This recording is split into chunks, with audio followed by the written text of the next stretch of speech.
Tous les amis, j'espère que vous allez bien, moi ça va super et aujourd'hui on se retrouve pour une nouvelle vidéo dans laquelle on va parler de l'Olympique Lyonnais. Voilà, qui l'eût cru, moi en tant que supporter marseillais, parlant de l'Olympique Lyonnais sur la chaîne, évidemment c'est improbable, mais je vais essayer de mettre mon animosité envers les Lyonnais de côté pour faire cette vidéo parce que je trouve que, et ça me fait mal au cœur de le dire, mais ce qui se passe à Lyon est très intéressant en ce moment et on va essayer de décortiquer ça un peu dans cette vidéo. La vidéo c'est quels sont les objectifs de l'Olympique Lyonnais pour la saison 2022-2023 et pour moi l'objectif, et je vais le dire d'entrée, pour moi l'objectif de Lyon cette année c'est de finir deuxième du championnat, voire d'inquiéter le PSG pendant toute une partie de la saison et à terme pourquoi pas de gagner aussi la Coupe de France. Pour moi c'est ça vraiment les objectifs de Lyon et je vais essayer de m'expliquer pourquoi. Pourquoi Lyon doit finir deuxième et pourquoi Lyon doit absolument se placer en Coupe de France, doit absolument jouer la Coupe de France à fond. Voilà. Pourquoi Lyon doit finir deuxième, ce sera plutôt ça le titre de la vidéo je pense. Donc voilà, on va commencer. Pourquoi Lyon doit finir deuxième? Alors, déjà on va essayer de monter tout en haut. Avant de parler de Peter Bosch, avant de parler des joueurs, du mercato, etc., on va essayer de monter tout en haut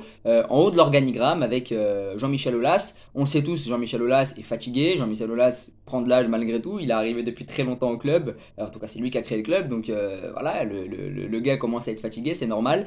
Et donc forcément, Aulas a compris qu'il fallait céder des parts, qu'il fallait finalement accepter qu'il y ait un nouvel actionnaire qui arrive. Et donc il a laissé des parts du club à Textor, donc un nouvel investisseur, un nouvel actionnaire. Ils vont se partager un peu de ce que j'ai vu. Je crois que c'est Textor qui a un peu plus quand même qu'Aulas, qui a un peu plus de parts. Mais voilà, en gros, ils vont se partager l'Olympique Lyonnais. Et pour moi, rien que ça, déjà, c'est un beau symbole. C'est le symbole vraiment du renouveau. C'est que oui, Aulas a fait de l'excellent boulot à Lyon. Oui, Aulas est là depuis longtemps. Oui, Aulas a créé le club. Oui, c'est une légende à Lyon.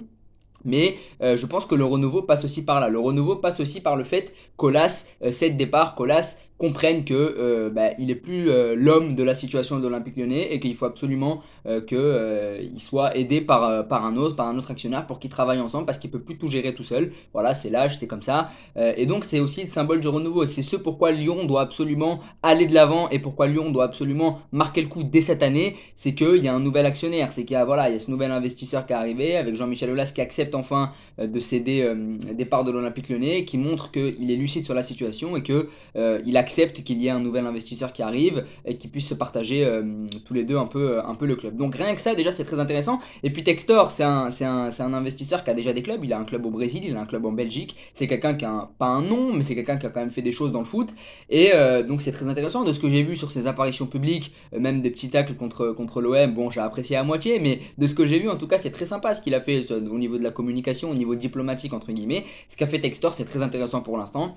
Et donc, j'aime beaucoup pour l'instant ce que fait le nouvel investisseur. Surtout que c'est avec lui que Lacazette et Tolisso, on y reviendra après, mais que ces deux joueurs-là sont revenus. Dès que lui est venu, ces deux joueurs-là sont rentrés à Lyon. Donc, c'est pas une coïncidence selon moi.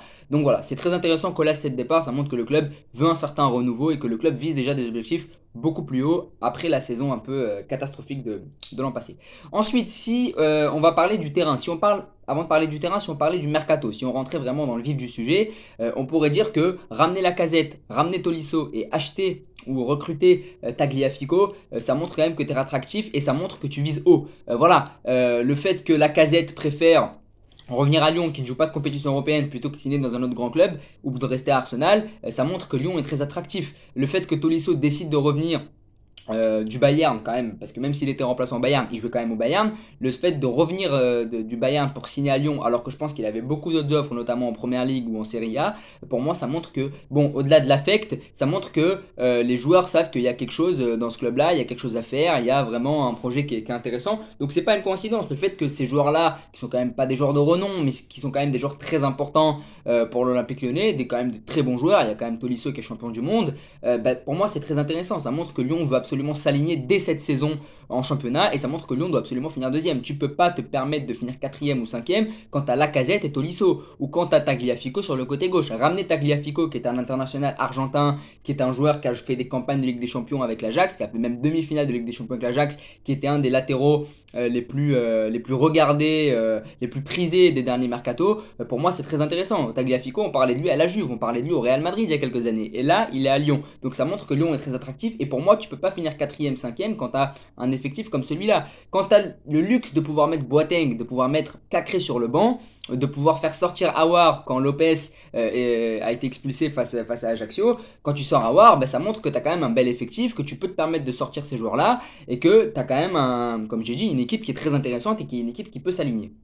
Ensuite, Pourquoi Lyon, pour moi, doit absolument finir deuxième? C'est que Lyon, tout simplement, ne joue pas de compétition européenne. Et à partir du moment où tu joues pas de compétition européenne, que dans ton effectif, quasiment tous les postes sont doublés, que tu as vraiment des joueurs intéressants à tous les postes, qui peuvent prétendre à être le meilleur joueur à son poste dans toute la Ligue 1. Pour moi, Lacazette peut prétendre au titre de meilleur numéro 9 de Ligue 1. Tolisso peut prétendre au titre de meilleur milieu de terrain de Ligue 1. Malo Gusto peut prétendre au titre de meilleur arrière droit de Ligue 1. Donc voilà, c'est quand même très intéressant. Et le fait de ne pas jouer de compétition européenne, qui plus est, au-delà du fait d'avoir un effectif absolument talentueux par rapport au prisme de la Ligue 1, ça montre quand même que il y a des choses à faire. Voilà, tu joues pas de compétition européenne, tu peux faire des choses. Voilà, tout simplement.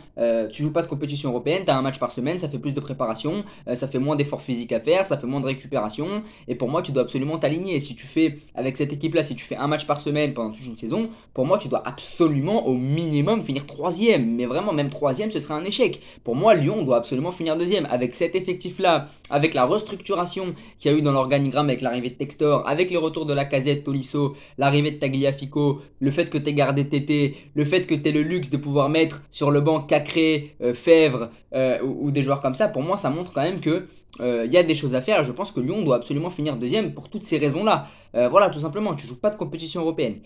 Et en plus, nouvel argument, pour moi Lyon, nouvelle idée, pour moi Lyon doit absolument jouer à fond la Coupe de France. Ça fait combien de temps, un millionnaire, que Lyon n'a pas remporté un titre? Ça fait combien de temps que vous n'avez pas fêté une victoire? Ça vaut aussi pour l'OM, attention, hein, mais ça fait combien de temps que Lyon n'a pas fêté une victoire en Coupe de France ou une victoire en Ligue 1? Ça fait très très longtemps. Quand on sait que Lyon a régné sur la France de 2000 à 2010, on se dit que c'est vraiment dommage. Et que Lyon doit absolument s'aligner sur la Coupe de France. Là aussi, tu as un match par semaine en Ligue 1. La Coupe de France, c'est pas tout le temps. La Coupe de France, ça commence en janvier, donc tu dois absolument t'aligner sur la Coupe de France. On sait que le PSG va la jouer un peu en claquette, cette Coupe de France. Elle la joue d'ailleurs un peu en claquette chaque année. Il faut absolument que Lyon aille la chercher. Et puis c'est aussi une garantie, cette Coupe de France, c'est que si tu floppes en championnat, le fait d'aller chercher la Coupe de France, bah, ça te garantit la Ligue Europa l'année d'après. On l'a vu avec Nantes. Donc voilà, pour moi, Lyon doit absolument finir deuxième du championnat au minimum et gagner aussi la Coupe de France. Et Lyon doit pourquoi pas inquiéter le PSG. On sait que le PSG va jouer à fond la Ligue des Champions, que les gens vont attendre Galtier en Ligue des Champions. Il faut que Lyon en profite pour travailler un peu dans son coin et essayer de faire des choses. Donc voilà, merci beaucoup d'avoir regardé la vidéo à millionner. Vous me donnerez votre avis. Évidemment, partagez, likez et abonnez si vous aimez le contenu. Merci beaucoup.